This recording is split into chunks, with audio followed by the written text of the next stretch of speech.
याह की स्तुति करो, हे मेरे मन यहोवा की स्तुति कर। मैं जीवन भर यहोवा की स्तुति करता रहूँगा और जब तक मैं बना रहूँगा तब तक मैं अपने परमेश्वर का भजन गाता रहूँगा। यहोवा सब गिरते हुओं को संभालता है और सब झुके हुओं को सीधा खड़ा करता है, क्योंकि सबों की आँखें परमेश्वर तेरी ओर लगी रहती हैं और तू उनको समय से आहार देता है। तू अपनी मुट्ठी खोलकर सब प्राणियों को भोजन से तृप्त करता है। यहोवा अपनी सब गति में धर्मी है और अपने सब कामों में करुणामय है। जितने यहोवा को पुकारते हैं, अर्थात जितने उसको सच्चाई से पुकारते हैं, उन सबों के वो निकट रहता है। वो अपने डरवैयों की इच्छा पूरी करता है और उनकी दुहाई सुनकर उनका उद्धार करता है। यहोवा अपने सब प्रेमियों की रक्षा करता है और इसलिए मैं यहोवा की स्तुति करूंगा और सारे प्राणी उसके पवित्र नाम को सदा सर्वदा धन्य कहें। याह की स्तुति करो। प्रार्थना करें। सर्वशक्तिमान जीवित अनुग्रहकारी करुणा निधान परमेश्वर पिता, हम बड़ी विनम्रता के साथ आपकी उपस्थिति में आते हैं और आपके पवित्र महान नाम को हम धन्य कहते हैं। रात भर प्रभु आपने में संभाला, बीते सप्ताह भी हमारे साथ रहे। आपने हर आने वाली बाधा से, विपदा से, दुर्घटना से, क्षति से, भय से, मृत्यु से आपने बचाकर ये नया जीवन दिया है कि इस नए दिन में प्रभु आपके पवित्र नाम को हम धन्य कह सकें। प्रभु पिता परमेश्वर, आप अपने वचन के मुताबिक आप हमारे संग साथ हो और प्रभु हमें लीड करें, हमें गाइड करें। हम आपकी आराधना उपासना आत्मा सच्चाई के साथ तन मन और धन से कर सकें। हमारे साथ जितने समय प्रभु आपके लोग अपने प्रिय परिवार के साथ अपने घरों में जमा हैं, आराधना उपासना हेतु प्रभु हम उन सब के लिए प्रार्थना करते हैं। हर एक को नमनाम आशीष प्रदान कीजिए। जब हम आपकी स्तुति करते हैं प्रभु, आत्म विभोर होकर प्रभु आपकी स्तुति आराधना करें, वचन का मनन ध्यान करते हैं प्रभु, हमारे जीवन के लिए हितकारी हो। प्रभु हम प्रार्थना करते हैं परमेश्वर पिता, अपने निवेदनों को भी आपके समीप लेकर आते हैं, वे भी आपको स्वीकार हो। प्रभु हम प्रार्थना करते हैं हम सबके साथ हो, बड़ी आशीष दीजिए प्रभु। आदर प्रशंसा गौरव हम आपको देते हैं। हमारे जीवन से आपको महिमा मिले, हम घटें और आप बढ़ें। हमारी विनती स्वीकार करें। उद्धार करता प्रभु यीशु मसीह के नाम से मांगते हैं, जिसने इस प्रकार सिखाया। हे हमारे पिता, तू जो स्वर्ग में है, तेरा नाम पवित्र माना जाए, तेरा राज्य आए, तेरी इच्छा जैसे स्वर्ग में पूरी होती है वैसे पृथ्वी पर भी हो। हमारी दिन भर की रोटी आज हमें दे, और जिस प्रकार हमने अपने अपराधियों को क्षमा किया है तो वैसे हमारे अपराधों को क्षमा कर। हमें परीक्षा में न ला, बल्कि बुराई से बचा, क्योंकि राज, पराक्रम और महिमा सदा तेरी है। आमीन।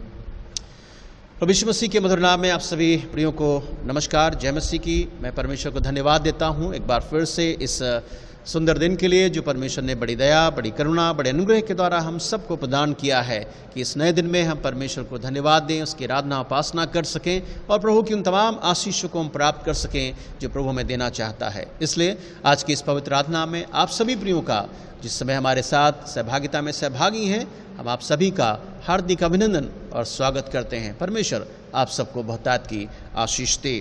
आइए इस समय हम लोग परमेश्वर के बाइबल पाठ को हम पढ़ेंगे, जो गलतियों की पत्री और उसका 4 अध्याय और 1 पद से 11 पद, book of Galatians chapter 4 verses 1 to 12। यहाँ पर इस प्रकार से हमें पढ़ने को मिलता है।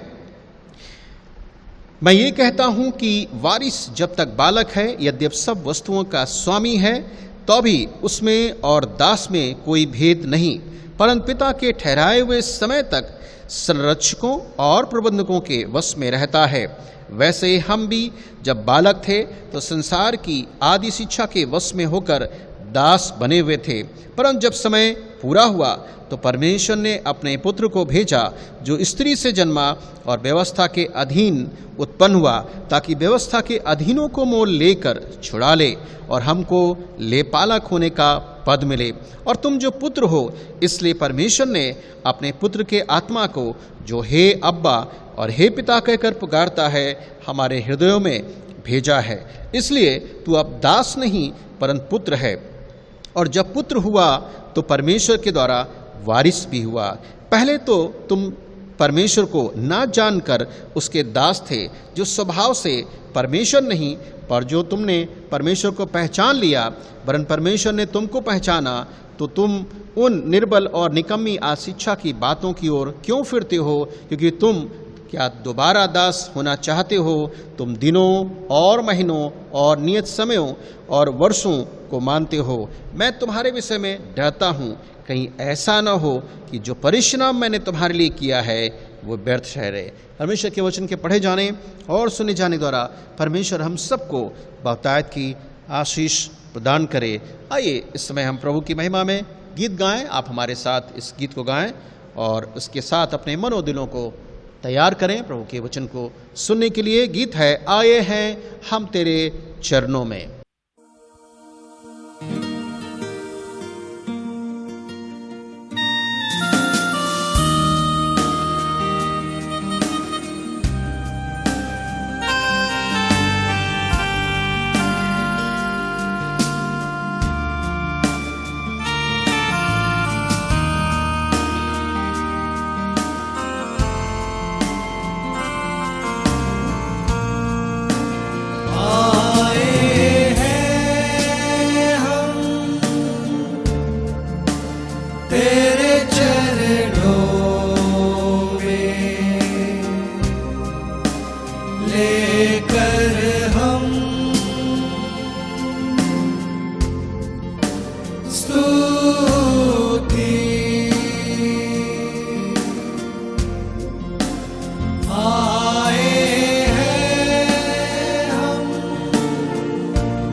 देता तू हमें पापों से मुक्ति मिलती है हमें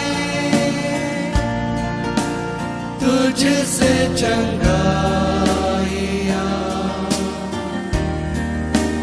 देता तू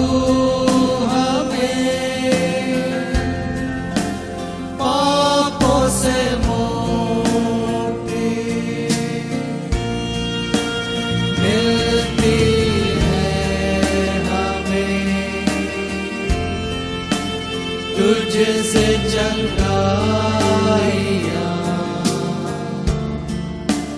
देता तू हमें पापों से मुक्ति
हम प्रार्थना करेंगे। इस समय विशेष प्रार्थना की ओर अपना ध्यान केंद्रित करेंगे। जैसा मैंने आपको बीते दिनों में बताया था कि यदि आप चाहते हैं कि हम आपके लिए प्रार्थना करें, आपके परिवार के लिए प्रार्थना करें, बीमार भाई बहनों के लिए प्रार्थना करें, तो आप हमें चर्च ऑफिस के नंबर पर, हमारे नंबर पर व्हाट्सएप के द्वारा या आप अपने प्रार्थना निवेदन भेज सकते हैं, जिससे हम आप सबके लिए प्रार्थना कर सकें।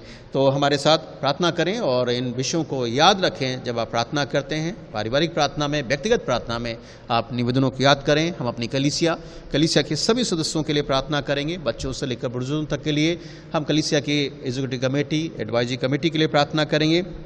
हम दुआ करेंगे कलीसिया की हमारी सभी शाखाओं के लिए। हम युवक संघ, महिला समिति, church school, Sunday school, BBS और साथ ही साथ चर्च स्टाफ के लिए, साथ ही साथ उनके अगुओं के लिए भी प्रार्थना करेंगे। हम अपने देश, शहर, राज्य के लिए प्रार्थना करें। कोरोना महामारी से बचने के लिए शीघ्र वैक्सीन आए, इसके लिए भी प्रार्थना करेंगे। हम अपने देश, राज्य, शहर के लिए प्रार्थना करेंगे। प्रभु के दास दासियों के लिए प्रार्थना करेंगे। बीमार भाई बहनों के लिए प्रार्थना करेंगे। बीमार भाई बहनों में हम इनको याद रखेंगे अपनी दुआ में। सिस्टर रूपाली बेंजामिन जो बीते दिनों में ऑपरेशन हुआ था, उनकी चंगाई के लिए। सिस्टर सुमिता प्रमाणिक, उनके लिए भी, उनका भी ऑपरेशन हुआ था आँख का, उनके लिए भी हम दुआ करेंगे, उनकी चंगाई के लिए। सिस्टर जया पीटर सैमुअल के लिए प्रार्थना करेंगे। हम सिस्टर सुस्मिता प्रधान के लिए प्रार्थना करेंगे। सिस्टर शेफाली विश्वास के लिए प्रार्थना करेंगे। सिस्टर कुसुमलता सैमुअल के लिए प्रार्थना करेंगे। भाई पीसी तिर्की के लिए प्रार्थना करेंगे।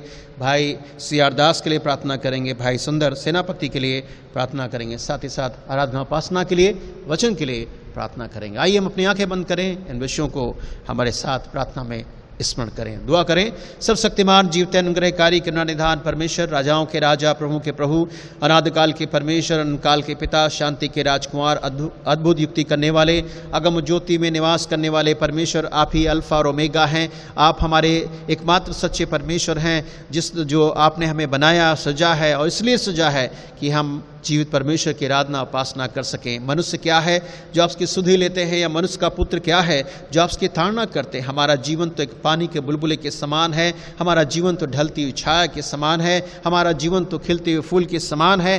पर फिर भी परमेश्वर, हम जानते हैं हमारा जीवन आपकी दृष्टि में थोड़े समय का है, अल्प समय का है। फिर भी प्रभु आप हमारी सहायता करते हैं, सुधि लेते हैं, हमें संवारते हैं, संभालते हैं, हमारी जरूरतों को जानकर भली वस्तुओं से पूरा करते हैं। और प्रभु आप हमारे संग साथ रहते हैं। हम इसके लिए भी आपको कोट कोट नमन करते हैं, धन्यवाद देते हैं, आभार व्यक्त करते हैं। प्रभु आपकी विश्वास योग्यता के लिए हम भी प्रभु आपके प्रति सदैव विश्वास योगी बने रहें। जहाँ भी रहें, सुख या दुख हो, हर परिस्थिति में प्रभु हम आपको पहला स्थान देने वाले हो सकें। हमारी विनती परमेश्वर पिता, इस समय हम अपनी कलीसिया के सभी प्रियों को स्मरण करते हैं, बच्चों से लेकर बुजुर्गों तक। आपका अनुग्रह और आपकी दया और आपकी करुणा हमारी कलीसिया के सभी विश्वासी प्रियों पर बनी रहे। हर एक को अच्छा स्वास्थ्य दीजिए, भला चंगा रखें, स्वस्थ करिए रखें परमेश्वर पिता।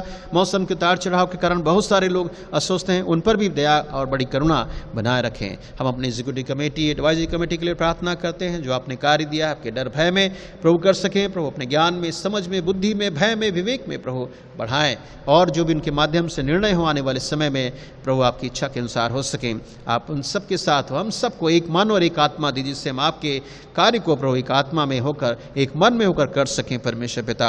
हम इस समय अपनी सभी शाखाओं के लिए प्रार्थना करते हैं, उन सभी शाखाओं को भी, उनके अगुओं के लिए भी प्रार्थना करते हैं। अपने ज्ञान में और समझ में उन्हें भी भरपूर कीजिए, जिससे आने वाले समय में अपनी जिम्मेदारी को बखूबी निभा सकें और उनके माध्यम से आपकी महिमा बढ़ाई हो सके।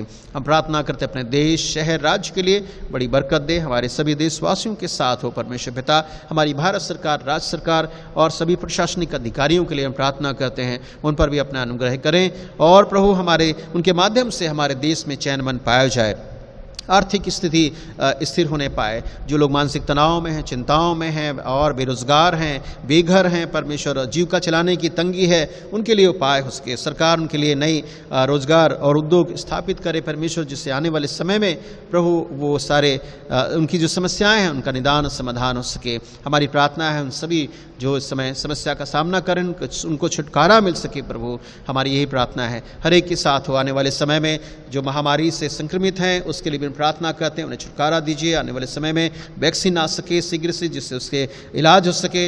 हमारी यही विनती परमेश्वर पिता, जो लोग इस कार्य में लगे हुए हैं प्रभु उनको बड़ी आशीष दीजिए और उपयुक्त समय पर प्रभु वैक्सीन आ सके। हम प्रार्थना करते हैं प्रभु आपके दास दासियों के लिए, पास्टर, प्रचारक, एवंजलिस्ट, सेवक सेविकाओं के लिए, और प्रभु उनकी सेवाओं के लिए, अथक परिश्रम लगन के लिए प्रभु हम प्रार्थना करते हैं आप उनके साथ हो, उनको सुरक्षा देना, उनकी सेवा को आशीषित फलवंत करना, दुख सताव में प्रभु आप उनके साथ होना और उनके परिवार प्रियों की भी रक्षा हिफाजत करना, उनके कार्य को आशीषित करना परमेश्वर पिता। निरंतर आपकी महिमा बढ़ाई अपने जीवन के द्वारा वे कर सकें। हर एक अंधकार की शक्तियों से, बुरीतियों से प्रभु अपने लोगों को बचाना हम प्रार्थना करते हैं परमेश्वर पिता। हम अपने देश के बॉर्डर पर तैनात उन सभी सोल्जर्स के लिए प्रभु, जल सेना, थल सेना, वायु सेना, उनके लिए भी प्रार्थना करते हैं। बड़ी आशीष दीजिए, उनको सुरक्षा प्रदान कीजिए, जिससे परमेश्वर वे हमारे देश की रक्षा हिफाजत अच्छी रीत से कर सकें। नक्सलाइट, माओवादी, आतंकवादियों के लिए भी प्रार्थना करते हैं, उनके कठोर हृदय को तोड़ें, नम्र दीन बनाएं परमेश्वर परमेश्वर पिता वो आपको जान सके और अपना जीवन आपको समर्पित कर सकें। हमारी प्रार्थना है गलत रास्तों को छोड़ें और एक अच्छा जीवन वो जी सकें। हम प्रार्थना करते हैं परमेश्वर उनके जीवन में कार्य करें। परमेश्वर पिता हम इस समय परमेश्वर दुआ करते हैं जिनके नाम लिए गए हैं बीमार भाई बहनों के लिए और अपनी बीमारी के बिस्तर पे हैं, लंबे समय से हैं। प्रभु अपने स्पर्श कीजिए, उन्हें चंगाई दीजिए और प्रभु अच्छा स्वास्थ्य प्राप्त कर कर आपकी गवाही दें और आपकी महिमा बढ़ाई कर सकें और कह सकें यीशु मसीह महान परमेश्वर है जिसने मेरी सुधि ली है, मेरी चिंता की है और मुझे छुटकारा दिया है। हम प्रार्थना करते हैं आप उन सबके साथ हो। इस समय प्रभु हम जब आपके वचन को प्रभु सुनते हैं, सुनने कान, समझने की बुद्धि और ग्रहण करने वाला, मन फिराने वाला हृदय प्रदान कीजिए और सभी दर्शकों और श्रोतागणों के साथ हो जो समय कार्यक्रम में सहभागी हैं। प्रभु हम सबके साथ हो। आने वाला दिन, आने वाला समय प्रभु आपकी महिमा का कारण हो। हम आदर, प्रशंसा, गौरव हम आपको देते हैं। हमारे जीवन से आपको महिमा मिले, हम घटें और आप बढ़ें। विनती स्वीकार करें उद्धार करता प्रभु यीशु मसीह के मधुर नाम में, आमीन। परमेश्वर आशीष दे। इस समय हम लोग प्रभु के वचन की ओर अपना ध्यान केंद्रित करेंगे जो आपके समक्ष गलतियों की पत्री 4 अध्याय पढ़ा गया है 11 पद से। और आज हम मनन करेंगे परमेश्वर के वचन से कि आज हमको 7वें भाग में, हमने पिछले 6 भाग देखा था और उसमें हमने महत्वपूर्ण बातों को आपके साथ में शेयर किया था।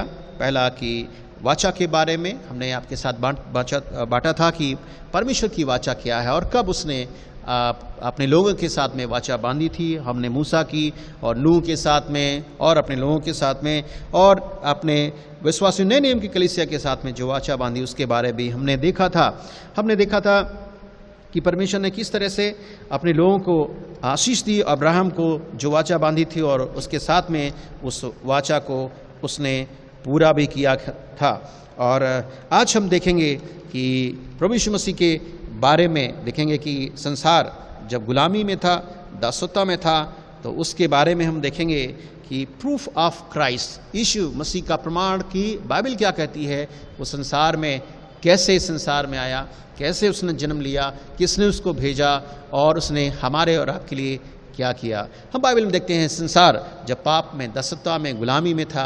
हम जब उत्पत्ति की पुस्तक पढ़ते हैं जहाँ पर पहला आदम और हव्वा बनाए गए और उनके अनाज्ञाकारिता के द्वारा पाप संसार में आया और पाप के द्वारा वे लिखा है उस गुलामी में चले गए, पाप के दासत्व में चले गए और पाप के कारण मौत भी उनके जीवन में आई। पर हम देखते हैं दूसरा आदम यीशु जो निष्पाप था, निष्कलंक था, वो स्वर्ग से आया और उसने उस पाप पर विजय पाई और मृत्यु पर विजय पाई और उसने हमें छुटकारा दिया है।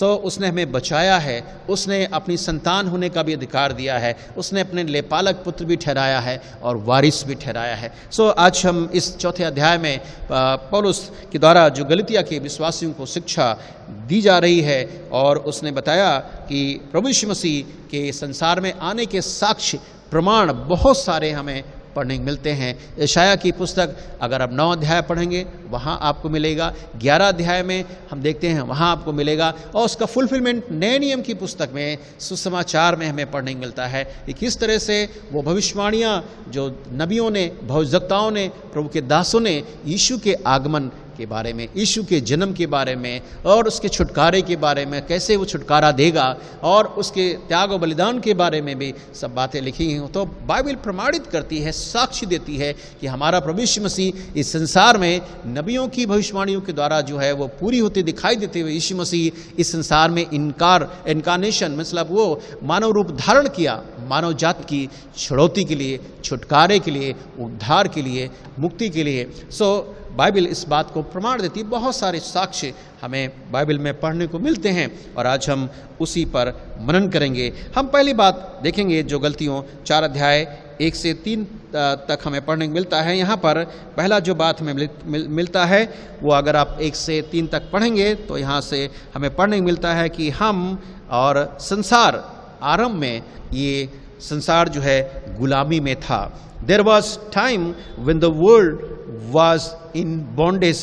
एक समय सारा संसार गुलामी में था। किस में? जैसा कि यहाँ हम देखते हैं पौलुस गलतियों को शिक्षा देता है 3 पद में अगर आप देखेंगे, वैसे हम भी जब बालक थे तो संसार की आदि की शिक्षा के वश में होकर दास बने हुए थे। तो पौलुस यहाँ पर इस वचन के द्वारा गलतिया के विश्वासियों को बताना चाहता है, ना कि हम मतलब बहुवचन शब्द, और कहता है इससे पहले जो लोग प्रभु को नहीं जानते थे वो भी पाप की दासता में थे, पाप की गुलामी में थे और उसके दास बने हुए थे। हम जैसा उत्पत्ति की पुस्तक में देखते हैं कि वो पाप का वायरस, वो संक्रमण आदम के द्वारा जो गुनाह किया, और वो संक्रमण सब लोगों में, सब जाति में फैल गया, और इसलिए लिखा उसके वश में हो गए, उसकी गुलामी में आ गए और उसके दास बन गए, और वो पाप जो है उनके जिसमें समा गया। और बाइबल कहती है पाप की मजदूरी मृत्यु है, और उनके द्वारा हम देख सकते हैं तो वो गुलामी में जीवन जी रहे थे। हम गलतियों इसी 3 अध्याय अगर आप देखेंगे मेरे साथ में, तो वहाँ पर 23 पद में अगर आप देखेंगे लिखा है, पर विश्वास आने से पहले व्यवस्था की अधीनता में हमारी रखवाली होती थी, और हम उस विश्वास के आने तक जो प्रकट होने वाला था उसी के बंधन में थे। पवित्र शास्त्र हमको इस बात को बताता है, बाइबल इस बात को बताती है। अगर इसको 22 पद से पढ़ेंगे तो आप अच्छी तरह से देख सकते हैं। लिखा है, परंतु पवित्र शास्त्र ने सबको पाप के अधीन कर दिया। बाइबल इस बात को प्रूफ करती है कि पाप आने के द्वारा, बाइबल जो है परमेश्वर का वचन है, परमेश्वर का वचन प्रमाणित करता है कि इंसान गुनाह के द्वारा आने के द्वारा, गुनाह जब उसके जीवन में आया तो वो गुनाह के, वो पाप की दासता में, पाप की गुलामी में वो चला गया। लिखा है सबको पाप के अधीन कर दिया, और आगे लिखा है ताकि वो प्रतिज्ञा जिसका आधार यीशु मसीह पर विश्वास करना है, विश्वास करने के लिए पूरी हो जाए। यहाँ पर कहती है कि जो काम व्यवस्था नहीं कर पाई वो प्रभु यीशु मसीह ने आकर के संसार में किया। कैसे? जब हम प्रभु यीशु मसीह पर विश्वास करते हैं, पौलुस कहता है, और जब हम उसकी संतान बन जाते हैं, बेटे बेटियां बन जाते हैं, तो परमेश्वर हमारे सारे अपराधों गुनाहों को अपने पर ले लेता है और हमको उस दासता से, उस गुलामी से, उससे हमें छुटकारा देता है। कहता है यहाँ पर हम देख सकते हैं, पवित्र शास्त्र ने सबको पाप के अधीन कर दिया ताकि वो प्रतिज्ञा जिसका आधार यीशु मसीह है उस पर विश्वास करना और अनंत जीवन का भागीदार होना। हम उसके ऊपर विश्वास करने के द्वारा, प्रभु को मुक्तिदाता के रूप में अपने जीवन में स्वीकार करने के द्वारा प्रभु हम पर अपना अनुग्रह करता है, अपनी करुणा करता है, दया करता है, हमारे पापों को क्षमा करता है और अपना बेटा बेटी बना लेता है और हमको छुड़ाकर हमको अपने राज्य के योग्य बनाता है। रोमियो की पत्री में जब पढ़ते हैं तो वहाँ पर भी कहता है कोई धर्मी नहीं, एक भी धर्मी नहीं, सबके सब भटक गए और सबने अपना अपना मार्ग लिया। सो परमेश्वर का कोई भी खोजने वाला नहीं, कोई सुकर्मी में नहीं, ऐसा पौलुस रोमियो की पत्री में लिखता है कि इससे ये प्रतीत होता है कि एक समय सारे लोग गुनाह की वादी में थे, गुनाह के दासता में थे, उसकी गुलामी में थे और उसकी बंधुआई में थे। सो पौलुस गलतियों के विश्वासियों को कहता है एक समय संसार गुलामी में था। पर इफिसियों की पत्री 2 अध्याय में पढ़ेंगे 3 पद में वहाँ लिखा है, हम भी पहले सब के सब पहले अपने शरीर की लालसाओं के अनुसार दिन बिताते थे।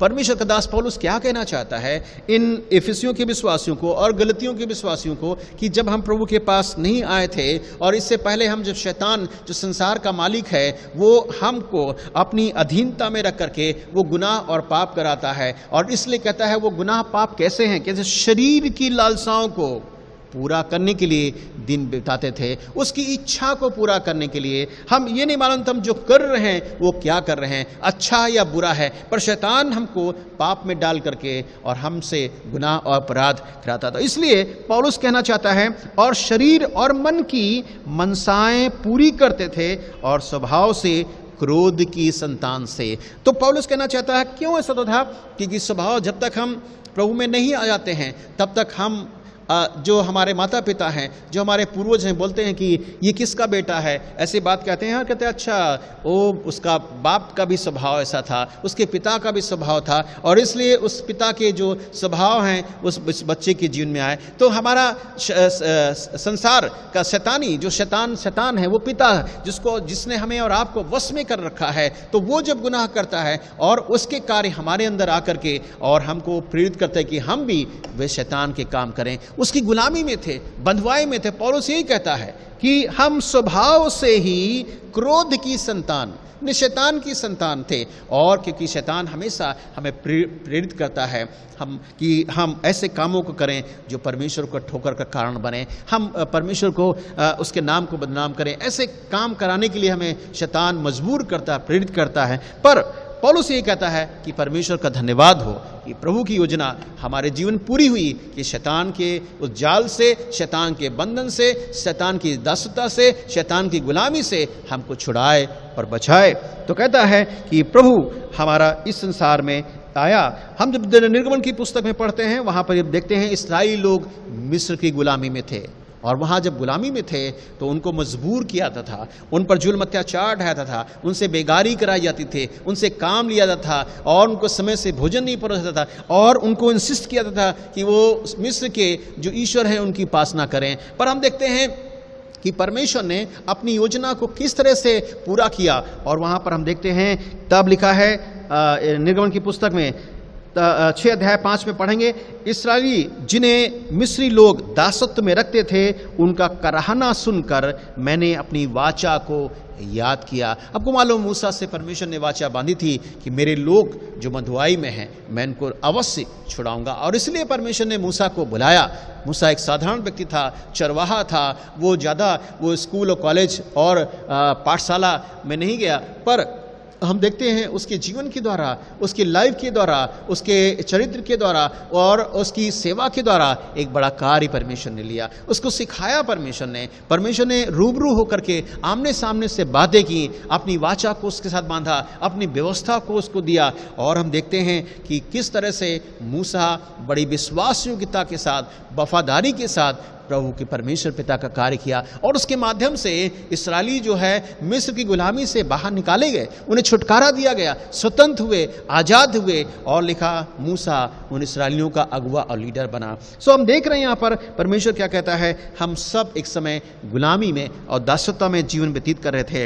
इब्रानियों की पत्री जब हम पढ़ते हैं, वहाँ लिखा है, जितने मौत के भय के मारे जीवन भर गुलामी में फंसे थे उन्हें छुड़ा ले। बहुत महत्वपूर्ण बात पौलुस यहाँ कहना चाहता है, कहता है जितने मौत के भय के मारे, पाप के द्वारा, बाइबल कहती है मौत का भय क्या है, पाप के द्वारा मौत आई, और मौत के दासता में आज हम जी रहे हैं बहुत सारे लोग। और परमेश्वर का धन्यवाद हो कि उसने अपने प्रियजन को, अपने पुत्र को संसार में भेजा जो स्त्री से जन्मा, व्यवस्था के अधीन हुआ, और कहता उसने हमारे पापों को लेकर और वो उस पर विजयी हुआ और मौत को भी हराया। उसने कहा, हे मौत तेरी जय कहाँ रही, हे मौत तेरा डंक कहाँ रहा। परमेश्वर ने उस पुनरुत्थान के द्वारा मौत को हरा दिया। जहाँ पर रोमी शासकों ने अपनी मोहर लगाई थी, जहाँ पर एक बड़ी पहरेदारी थी, जहाँ पर बड़ी रखवाली की गई थी, जहाँ पर यीशु को कैद किया गया था, जहाँ पर एक बहुत रोमन प्रशासन के द्वारा एक बड़ा पत्थर उस पर लगाया गया था, उस कब्र पर लिखा है प्रभु को उसको कोई भी नहीं रोक पाया, वो बड़ा पत्थर भी नहीं रोक पाया, और प्रभु मृतकों में से जी उठते हैं। सो बाइबल में देखते हैं कि प्रभु इस संसार में आने का मकसद था कि इस गुलामी से हमें और आपको बचाए, हमें निकाले। सो पौलुस ये कहता है कि जब हम गुलामी में फंसे थे कि हमें उसमें से वो छुड़ा ले। उसके आने का उद्देश्य, मकसद यही था कि हमको उसमें से बचाए और नया जीवन प्रदान करे। दूसरी बात हम लोग देखेंगे जो पौलुस गलतिया के विश्वासियों को बताना चाहता है 4 पद में। वहाँ कहता है, जब समय पूरा हुआ तो परमेश्वर ने अपने पुत्र को भेजा जो स्त्री से जन्मा और व्यवस्था के अधीन उत्पन्न हुआ। लिखा है कि वो समय जब समय पूरा हुआ, वो परमेश्वर ने अपने पुत्र को इस संसार में भेजा। लिखा है वो हमारे लिए आया जिस संसार के लोगों को उनसे छुड़ा ले और बचा ले। There was fullness of time when God delivered the world and his people. परमेश्वर अपने लोगों को जब समय पूरा हुआ, अपने पुत्र को संसार में भेजा कि संसार के लोगों को बचाए और छुड़ा ले। हम यूहन्ना रचित सुसमाचार जब पढ़ते हैं 8वें अध्याय में, तो वहाँ हमें पढ़ने को मिलता है, तो यूहन्ना इस बात को लिखता है कि जो यीशु मसीह का स्टेटमेंट है, वो कहता है मैं परमेश्वर के पास से आया हूँ। यीशु मसीह बताना चाह रहे, और यूहन्ना इस बात को रिकॉर्ड किया है कि हु हैज सेंट मी, वो कहता किसने मुझे भेजा है, तो वो बताते हैं कि मुझे परमेश्वर ने भेजा है, मैं परमेश्वर के पास आया हूँ, मैं अपनी मर्जी से नहीं आया हूँ। कहता मैं अपने आप से नहीं आया हूँ, परंतु उसी ने, किसने, परमेश्वर पिता ने भेजा है। जैसा हम यूहन्ना 3 अध्याय में हमें पढ़ने को मिलता है कि परमेश्वर ने संसार से ऐसा प्रेम रखा कि उसने अपने अकलौते पुत्र प्रभु यीशु मसीह को इस संसार के लिए भेजा, संसार की छुड़ौती के लिए, छुटकारे के लिए भेजा, कि संसार में जो लोग हैं वे छुटकारा पाएं, वो उद्धार पाएं। और इसलिए यहाँ पर प्रभु यीशु मसीह ने अपने लोगों से कहा, और यूहन्ना इस बात को लिखता रिकॉर्ड करता है। फिर यूहन्ना 7 अध्याय में अगर आएंगे तो वहाँ पर भी हम देखते हैं, वहाँ पर लिखा है मैं उसे जानता हूँ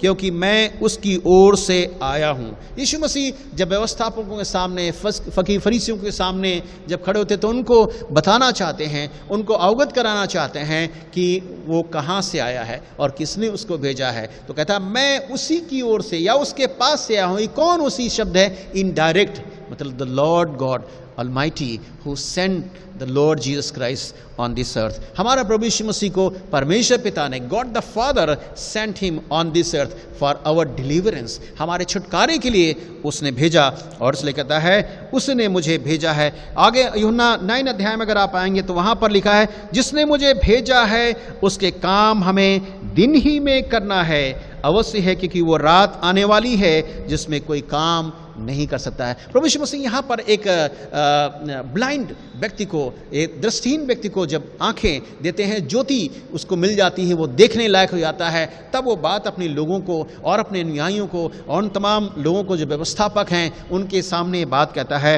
वो कहता है कि जिसने मुझे भेजा है, एक जिम्मेदारी, एक रिस्पॉन्सिबिलिटी, एक उत्तरदायित्व जो प्रभु यीशु मसीह बताना चाहते हैं वो हमें आपको करना है। तो प्रभु यीशु मसीह ने अपनी जिम्मेदारी को निभाया, यहाँ पर उन्होंने अपना कार्य किया, और बताना चाहते हैं भीड़ को कि हमें भी अपनी जिम्मेदारी को निभाना है बखूबी। जब तक परमेश्वर हमें पृथ्वी पर जीवित रखा है, समय दिया है, अवसर दिया है, सामर्थ्य दी है, शक्ति दिया है, बल दिया है, और हमें इस योग्य बनाया है, अपने ज्ञान में, अपने समझ में, अपनी बुद्धि में भरपूर किया है, और इसलिए कहता है हमें उसके काम करते रहना है। और प्रभु यीशु मसीह ने इस दृष्टिहीन व्यक्ति को आंखों की जिसे जरूरत थी वो देख नहीं पा रहा था, और इसलिए कार्य किया कि वो काम इसलिए करे कि उन कामों को जो परमेश्वर करता है ये अंधा व्यक्ति देख सके। सो जो प्रभु यीशु मसीह ने उसकी दृष्टिहीनता को, उसकी आंखों की जो अंधापन था दूर किया, जब वो देखने लगा तब उसको मालूम हुआ कि सृष्टि कितनी सुंदर है, हमारा परमेश्वर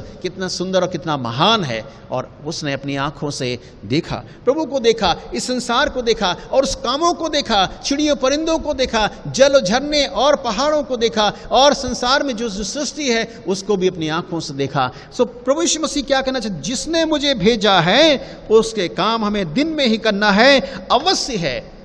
एक बात जोर यहाँ पर दिया है, अवश्य है, क्योंकि वो रात आने वाली है जिसमें कोई काम नहीं कर सकता है। What is meaning? एक रात का जो अर्थ क्या यहाँ पर प्रभु यीशु मसीह बताना चाह रहा है, वो रात आने वाली है। इस बात से संदर्भ लेते हैं कि हमारे जीवन में वो एक समय आएगा मौत से, कि मौत एक समय आएगी जो हमको काम जो हमें दिए हैं शायद हम दोबारा वो नहीं करने पाएंगे। तो कहता है उस मौत से आने से पहले, मृत्यु आने से पहले, संसार से कूच करने से पहले, इस संसार से जाने से पहले जो कार्य हमें दिए हैं, जो जिम्मेदारी प्रभु ने दी है, वो पौलुस कहता है कि हम पूरा करने पाएं। प्रभु यीशु मसीह वहाँ कहते हैं वह हम पूरा करने पाएं। वो रात आने वाली है, शारीरिक मृत्यु की बात कर रहे हैं। ये हमारा जो शरीर है ये मिट्टी से बना है और एक दिन मिट्टी में मिल जाएगा, और आत्मा जो परमेश्वर ने दी है वो परमेश्वर के पास वापस चली जाएगी। पौलुस जोर देता है इसलिए हम परमेश्वर के उन कामों को करें और जो उसने हमें दिया है। प्रभु यीशु मसीह ने अपनी जिम्मेदारी को बखूबी निभाया और उसने प्रूफ किया, प्रमाणित किया। बाइबल प्रमाण करती है प्रभु यीशु मसीह के आने के बारे में, उसके कार्य को करने के बारे में, और वो उद्धार और तमाम छुटकारे के बारे में बहुत सारे प्रमाण हमें परमेश्वर के वचन में, इतिहास में हमें पढ़ने को मिलते हैं। बुक ऑफ ब्रिटानिका में पढ़ने को मिलते हैं, और बहुत सारे हिस्टोरियन जो इतिहासकार हैं उन्होंने उसके बारे में भी लिखा है। अब देखते हैं रोमियो 8 अध्याय में अगर आप पढ़ेंगे, परमेश्वर ने अपने पुत्र को संसार में क्यों भेजा? लिखा है क्योंकि जो काम व्यवस्था ना कर सकी उसको परमेश्वर ने किया और अपने पुत्र को पाप के लिए बलिदान होने के लिए दिया। व्यवस्था, लोग पहले ये व्यवस्था जो है यहूदी लोगों के लिए दी गई थी और यहूदी लोग उस व्यवस्था का पालन करते थे। व्यवस्था इसलिए दी गई थी कि वे उस व्यवस्था के अनुसार चलें और पाप से बचे रहें। पर हम देखते हैं कि कई बार उस व्यवस्था का पालन करते हुए लोग पाप की गुलामी में चले जाते थे। पर इसलिए पौलुस कहता है व्यवस्था इसलिए आई कि पाप को प्रकट करे। व्यवस्था में जो लिखा है निर्गमन की पुस्तक में, व्यवस्था पुस्तक में, तुम चोरी ना करना, हत्या ना करना और तमाम ऐसे बातें लिखे। और गलतियों 5 अध्याय में अगर आप देखेंगे तो बहुत सारे बात लिखा ऐसे ऐसे काम करने वाले परमेश्वर के राज्य के वारिस नहीं होंगे। लीला क्रीड़ा करने वाले, परिस्थिगामी, लालच करने वाले, बेश्यागामी और शराबी, पियक्कड़ और ऐसे बहुत सारे जो हैं काम करने वालों के बारे में लिखा है। बाइबल बताती है, व्यवस्था कहती है ऐसे काम करने वाले परमेश्वर के राज्य के उत्तराधिकारी नहीं होंगे। प्रभु इस वचन के द्वारा अगुवाई करना चाहता, सिखाना चाहता है कि हम परमेश्वर में बने रहें। दूसरा कुरिन्थियों 5 अध्याय 21 में अगर आप पढ़ेंगे तो लिखा है जो पाप से अज्ञात था उसी को हमारे लिए पाप ठहराया। हमारा प्रभु यीशु मसीह संसार में जब आया वो निष्कलंक था, वो बेदाग था, निष्पाप था, वो स्पॉटलेस था, वो ब्लेमलेस था, उसके अंदर कोई पाप नहीं पाया गया। और इसलिए प्रभु यीशु मसीह ने जब भीड़ थी और लोगों के सामने जब उसको अरेस्ट किया गया तो उन्होंने कहा कौन है जो मुझे पापी ठहराएगा। हेरोदेस के पास ले जाया गया बंदी बनाकर। हेरोदेस ने पानी से हाथ धोकर उसने कहा मैं इसमें कोई दोष नहीं पाता हूँ। पिलातुस के पास ले जाया गया, उसने भी कहा मैंने इसमें कोई भी गुनाह नहीं पाया है। सो मेरे प्रियो हम देखते हैं हमारा प्रभु यीशु मसीह निष्पाप था, निष्कलंक था, निर्दोष था। वो हमारी छुड़ौती के लिए, छुटकारे के लिए संसार में आ गया। और पौलुस इस बात को गलतिया के विश्वासियों को कहता जो पाप से अज्ञात था वो हमारे लिए पाप, लोगों ने उसे पापी बना दिया। कैसे? बाइबल कहती है जो काट पट लटकाया जाता है वो पापी, जुर्म करने वाला, गुनहगार, और उसको लोगों ने दोष लगाकर उसको काट पर लटका दिया। सो बाइबल कहती है ये सब बाइबल प्रमाणित करती है यशायाह की पुस्तक में कि वो हमारे सब अधर्म को अपने ऊपर उठा लिया। यशायाह 53 में अगर आप देखेंगे वो हमारे लिए मारा गया, वो सताया गया, जुल्म अत्याचार ढाया गया और बहुतों की छुड़ौती के लिए अपने प्राण को उड़ेल दिया। सो बाइबल हमें बताती है प्रभु यीशु मसीह का आगमन संसार के लिए एक मानव रूप के रूप में मानव जाति की छुड़ौती के लिए, छुटकारे के लिए आया। वो निष्पाप था, निष्कलंक था, बेदाग था और इसलिए कि उसके माध्यम से हम उस पर विश्वास करने के द्वारा हम उसके धर्मी करार दिए जाएं। परमेश्वर इसलिए अपने प्रिय पुत्र प्रभु यीशु मसीह को संसार में भेजा। हम जब पहला पत्रस 1 अध्याय में पढ़ते हैं वहाँ पर लिखा है तुम्हारा छुटकारा सोने चांदी नासवान वस्तुओं से नहीं हो सकता है पर उस बहुमूल्य बेशकीमती लहू जो एकमात्र सच्चे अद्वैत सच्चे हमारे प्रभु यीशु मसीह ने क्रूस कलोनी पे बहाया है, उसके द्वारा जो बहाया गया उसके द्वारा हमें छुटकारा और हमें माफ़ी मिलती है। पौलुस इस बात को गलतियाँ के विश्वासियों को बताना और सिखाना चाहता है।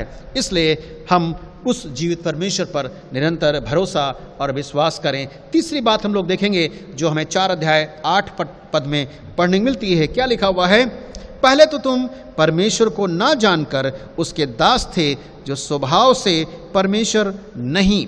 तीसरी बात हम लोग देखेंगे जो पौलुस गलतिया के विश्वासियों को याद दिलाना चाहता है। कहता है कि तुम अपना पुराना या भूतकाल का जीवन याद करो। Remember your past life. तुम अपना बीते समय का जीवन याद करो कि तुम कहाँ थे और कहाँ से तुम निकल कर आए हो। गलतिया के विश्वासियों को ये बताना चाहता है।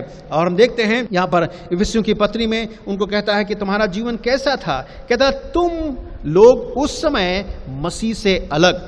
जब परमेश्वर का दास पौलुस विश्वासियों को संबोधित करता है तो उनको कहता है तुम लोग पहले क्या थे, अभी तुम लोग प्रभु में नए हो। पहले उस समय तुम्हारा जीवन क्या था, जब तुमने प्रभु पर विश्वास किया तब तुम संतान उसके हुए। पर इससे पहले हम प्रभु के उस तमाम वाचाओं से और उसकी प्रतिज्ञाओं से हम भागीदार नहीं थे। आइए सुने देखें क्या लिखा है। तुम लोग उस समय मसीह से अलग, हम लोग प्रभु से अलग। दूसरी बात, इसराइल की प्रजा के पद से अलग, जो इसराइलियों को अधिकार दिया गया था, जो यहूदी व्यवस्था दी गई थी, वाचा दी गई थी और जो बातें परमेश्वर ने कही थी उसमें हम सहभागी नहीं थे। इसलिए पौलुस आगे इस बात को जोड़ देता है कि हमारा पुराना जीवन जो था भूतकाल जीवन कैसा था। आगे कहता है इफिसियों की पत्री में, तुम तो पापों के कारण मरे थे और जिनमें तुम पहले संसार की रीति पर और आकाश के अधिकार के हाकिम अर्थात आत्मा के अनुसार चलते थे और आज्ञा ना मानने वालों के में कार्य करते थे। तो एक व्यक्ति जब पाप में था, पाप की गुलामी में था, शैतान की बंधुआई में था, शैतान के वश में था,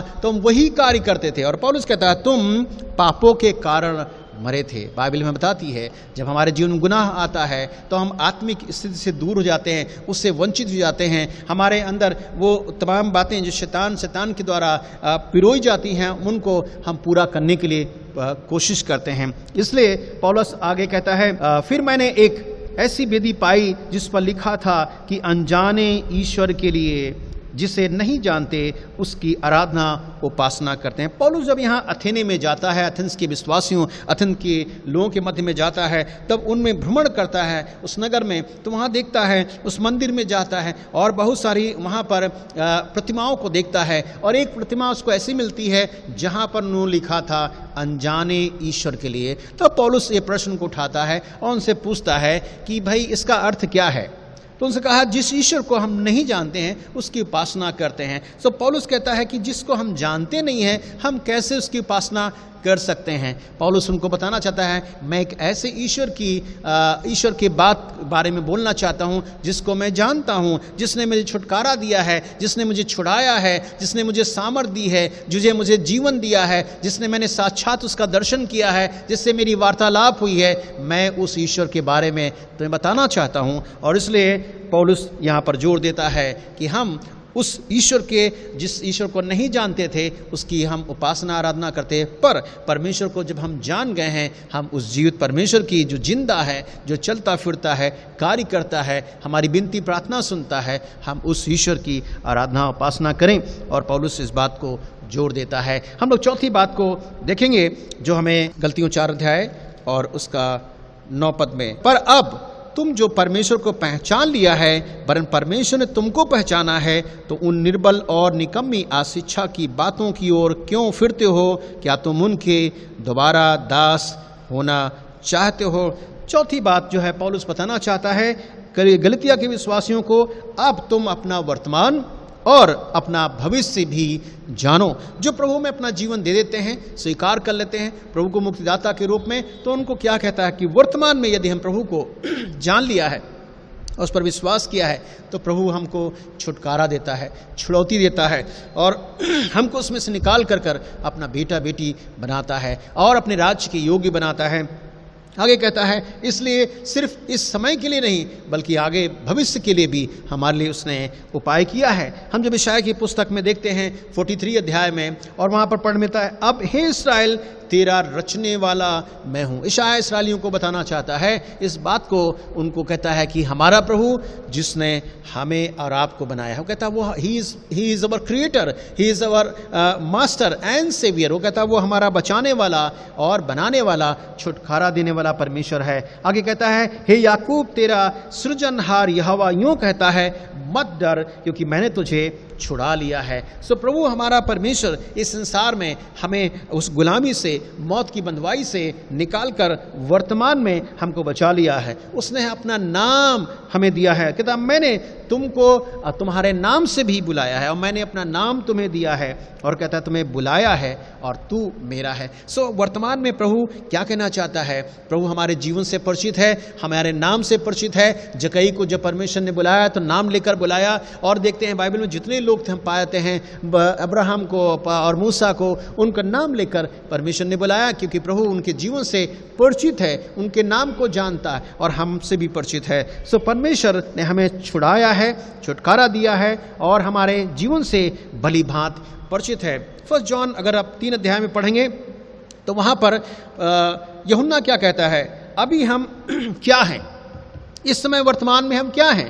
कहता जब हम प्रभु कहता हे प्रियो अभी हम परमेश्वर की संतान हैं। At present we are children of God. अभी हम परमेश्वर के बेटी बेटियां हैं। यूहन्ना 1 अध्याय 12 पद में ये लिखा हुआ है। तो कहता अभी तक ये प्रकट नहीं हुआ है कि हम क्या कुछ होंगे, पर आगे कहता है इतना हम जानते हैं जब वो प्रकट होगा हम उसके समान होंगे। तो पौलुस एक बड़े भेद की बात बताना चाहता है कि वर्तमान में हम परमेश्वर की संतान हैं, उसके बेटी बेटियां हैं, और यदि परमेश्वर यीशु मसीह के आने दूसरे आगमन से पहले यदि हमारी मृत्यु हो जाती है, यदि हम कब्र में चले जाते हैं, तो परमेश्वर हमको जगाएगा, जिलाएगा, पुनरुत्थित करेगा, हमें एक देह देगा जो महिमामय शरीर होगा, जो ग्लोरियस बॉडी होगा, जो तेज के साथ उठेगा। सो उस जीवित धन्य आशा के लिए भी प्रभु ने हमें तैयार किया है कि भविष्य में हमको उस मौत में या कब्र में नहीं रखेगा, उसकी गुलामी में नहीं रखेगा, हमको जगाएगा। और कहता हम जब जानते हैं जब यीशु प्रकट होगा हम उसके समान होंगे, वी विल लाइक हिम, हम उसके समान होंगे जैसा यीशु हम मृतकों में से जिलाया गया है और उसको महिमामय देह मिली, वैसे हमको भी परमेश्वर वो देह को देगा। हमारा रूपांतरण होगा, परिवर्तन होगा, बदलाव होगा। देह हमें एक परमेश्वर अपने वचन के आधार पर हमको प्रदान करेगा। सो बाइबल कहती है जैसे आदम में सब मरते हैं वैसे मसीह में सब जिलाए जाएंगे और वो परमेश्वर के राज्य के उत्तराधिकारी होंगे। दाऊद अपने वचन में 17 अध्याय में कहता है, मैं तो धर्मी होकर तेरे मुख का दर्शन करूंगा। कब? उस मौत के बाद में। उसको आश्वासन है, भरोसा है कि यदि मैं मर जाता हूं प्रभु मुझे जिलाएगा और मैं प्रभु को साक्षात देखूंगा। लिखा है मैं उसको आमने सामने देखूंगा, और कहता है मैं जब जागूंगा तेरे स्वरूप में मैं पाया जाऊंगा, तेरे स्वरूप से मैं संतुष्ट होऊंगा। सब दाऊद भी यहाँ पर कहना चाहता है हम विश्वासियों के लिए इस वर्तमान में हम उसकी संतान हैं, पर भविष्य में उसके साथ राज्य भी करेंगे, उसके सामने रहेंगे, उसके चेहरे को देखेंगे, जैसा प्रकाशित वाक्य पुस्तक में भी हमें पढ़ने को मिलता है।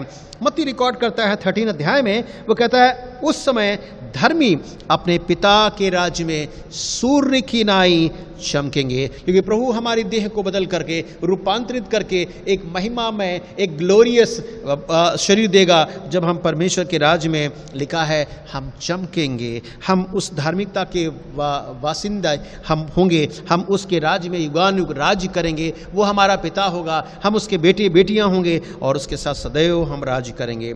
तो परमेश्वर का दास पौलुस क्या कहता है, अभी हमें क्या करना है वर्तमान में जब तक हम पृथ्वी पर हैं? तो वो फिलिपियों 3 अध्याय में 20 पद में कहता है हमारा स्वदेश स्वर्ग पर है और हम अपने उद्धारकर्ता प्रभु यीशु मसीह के वहाँ से आने की बाट जोहते रहें। हमारा स्वर्ग जो है स्थान, चिरस्थायी स्थान, अनंत काल का धाम परमेश्वर ने हमारे ठहराया है, वो स्वर्ग है, क्योंकि हम वहाँ के बासिंदे होंगे। दुनिया हमारा घर नहीं है। प्रभु यीशु मसीह ने भी कह दिया है कि मैं तुम्हारे लिए जगह तैयार करने जाता हूँ, मैं फिर आऊँगा कि तुमको अपने यहाँ ले जाऊँ, कि जहाँ मैं रहूँ वहाँ तुम भी रहो। और इसलिए इस बाइबल प्रमाणित करती है, प्रूव करती है यीशु मसीह के आने का मकसद ये है कि हमको इस संसार से, इस वादी से निकालकर अपने राज्य में ले जाए, हम उसके राज्य के बासिंदा हो सकें और उसके साथ हम युगानुयुग राज्य करें। आखिरी पद बताकर मैं विराम देना चाहूँगा, जो प्रकाशित वाक्य 3 अध्याय 21 पद में लिखा हुआ है। लिखा है जो जय पाए मैं उसे अपने साथ सिंहासन पर बैठाऊंगा। जय किस में पाना? इस संसार के दलदल से निकलकर हमें विजयी का जीवन जीना है, हमें पाप से निकल करके हमें वो आज़ादी, वो उस पर विजयी पाना है, और तभी संभव होगा हम उसके राज में भागीदार होंगे। तो यहाँ पर यूहन्ना दर्शन में देख रहा बात कहना चाहता है, जो जय पाए मैं उसे अपने साथ सिंहासन पर बैठाऊंगा, जैसा मैं भी जय पाकर अपने पिता के साथ उसके सिंहासन पर बैठ गया हूँ। यीशु मसीह ने जय पाई मौत पर और पाप पर विजय पा करके वो मृतकों में से जिलाया गया, बाप के दाहिने हाथ बैठा है, फिर से आने वाला है हमको लेने के लिए। प्रश्न उठता है क्या हम तैयार हैं? यदि आप तैयार हैं तो अवश्य परमेश्वर के साथ बादलों पर उठाए जाएंगे, परमेश्वर के साथ उसके साथ युगानुयुग राज्य करेंगे, बशर्ते तब तक हम उसके आमद की बाट जो हैं बड़े भक्ति, बड़े भय, विश्वास योग्यता के साथ, पवित्रता के साथ और धार्मिकता के साथ अपने जीवन को जिएं, जिससे परमेश्वर हमारे जीवन को देखकर कहे कि ए मेरे पिता के धन्य के लोगों, आओ उस राज्य के उत्तराधिकारी हो। परमेश्वर वचन के द्वारा हम सबको बहुतायत की आशीष दान करे। God bless you, thank you so much. इसमें हम गीत गाएंगे, उसके साथ अपनी भेंटों को हम प्रभु के कार्य सेवा है तो अर्पण करेंगे, और वो गीत है यहोवा चरवाहा मेरा कोई घटी नहीं है। इस गीत को गाएं और उसके साथ अपनी भेंटों को प्रभु कार्य सेवा है तो अर्पण करें।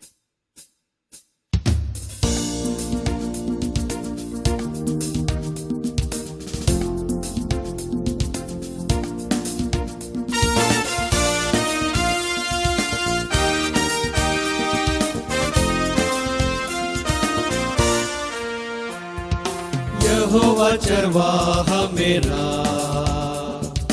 कोई घटी मुझे नहीं है। हरी चराइयों में मुझे स्नेह से चराता वह है। यहोवा चरवाहा मेरा, कोई घटी मुझे नहीं है। हरी चराइयों में मुझे स्नेह से चराता वह है। मृत्यु के अंधकार से मैं जो जाता था, प्रभु यीशु करुणा से तसल्ली मुझे दी है। मृत्यु के अंधकार से मैं जो जाता था, प्रभु यीशु करुणा से तसल्ली मुझे दी है। यहोवा चरवाहा मेरा,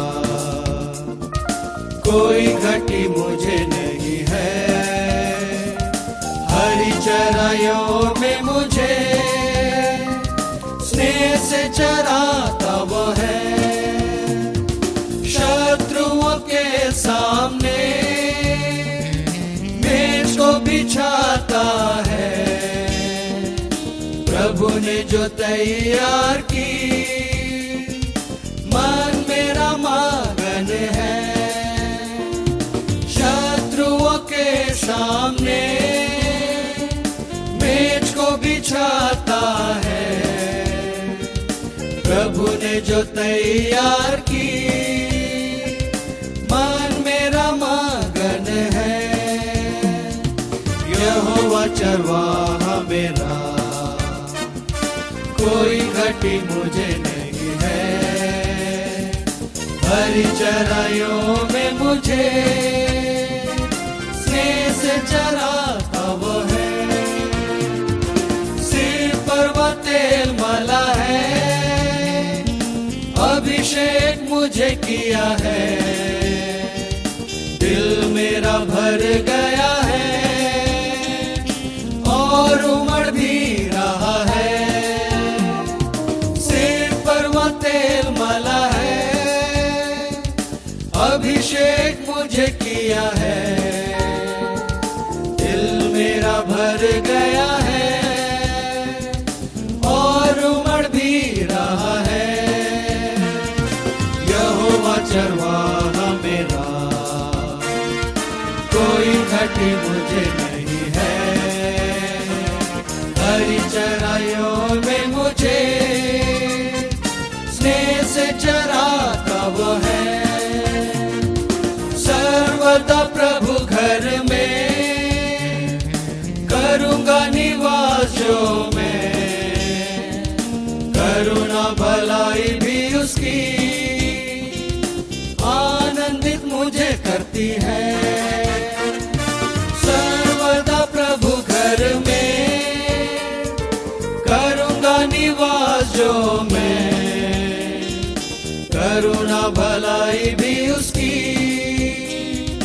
आनंदित मुझे करती है। यहोवा चरवाहा मेरा, कोई घटी मुझे नहीं है।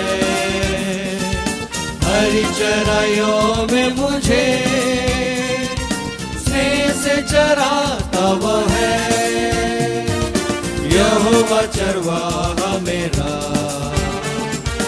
कोई घटी मुझे नहीं है। हरी चराइयों में मुझे स्नेह से चराता वह है।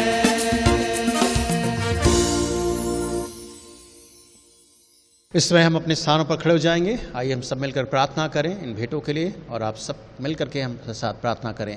प्रेमी पिता परमेश्वर, हम दिल की गहराई से धन्यवाद देते हैं आज की संगति सहभागिता के लिए, आज के सामर्थ्य वचन के लिए, जिसके द्वारा प्रभु हमने देखा कि संसार के लोग एक समय गुलामी में थे, पर प्रभु आप संसार में आए। जब समय पूरा हुआ तब पर प्रभु आप इस संसार में मानव रूप धारण करके आए, और प्रभु मानव की छुड़ौती के लिए, छुटकारे के लिए प्रभु आपने बचाया, अपना हमें जीवन दान दिया, अपनी कुर्बानी के द्वारा, अपने बलिदान के द्वारा हम धन्यवाद देते हैं कि प्रभु आपने हमारे भविष्य के बारे में भी याद दिलाया कि हम सिर्फ वर्तमान के नहीं बल्कि भविष्य में परमेश्वर आपके साथ हम युगान युग राज्य करेंगे। ये वचन हमारे जीवन ढले, सगुना फलवंत हो, हम आपके आज्ञाकारी बेटे बेटियां बने और आपके पद चिन्हों पर चलें। हमारी प्रार्थना हम सबके साथ हो, बड़ी बरकत और आशीष प्रदान कीजिए। इस समय सारी भेंटों के लिए प्रार्थना करते हैं जो आपके लोगों ने दिया है। प्रभु हम विनती करते हैं कि खर्च हो, आपकी सेवा हित खर्च किया जाए, देने वालों को बतायत की आशीष दीजिए। वचन कहता है दो तो तुम्हें भी दिया जाएगा, जिस नाप से तुम नापते हो वैसे तुम्हारे लिए भी नापा जाएगा। पर बाइबल ये भी कहती है खुशी से देने वालों से परमेश्वर अति प्रसन्न होता है। प्रभु आपके लोगों ने बड़ी खुशी के साथ इन भेंटों को आपके लिए दिया है। हम विनती करते हैं आपने स्वीकार करें और जब प्रभु खर्च हो आपकी महिमा बढ़ाई हो सके। हम सबके साथ हो, हमारे सभी प्रियों के साथ हो, दर्शक श्रोतागणों को बड़ी बरकत दीजिए। आने वाला दिन, आने वाला समय प्रभु आपकी महिमा का कारण हो सके। हम सबके साथ हो, बड़ी आशीष प्रदान कीजिए। उद्धारकर्ता प्रभु यीशु मसीह के नाम में आमीन। डॉक्सोलॉजी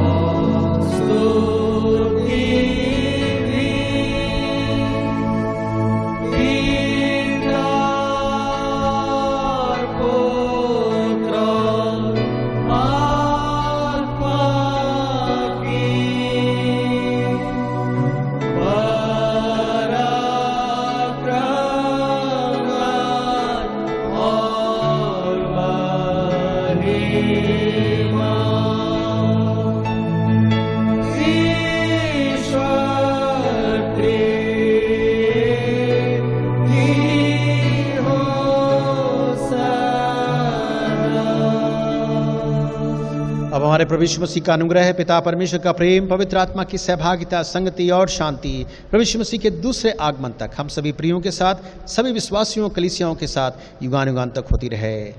आमीन।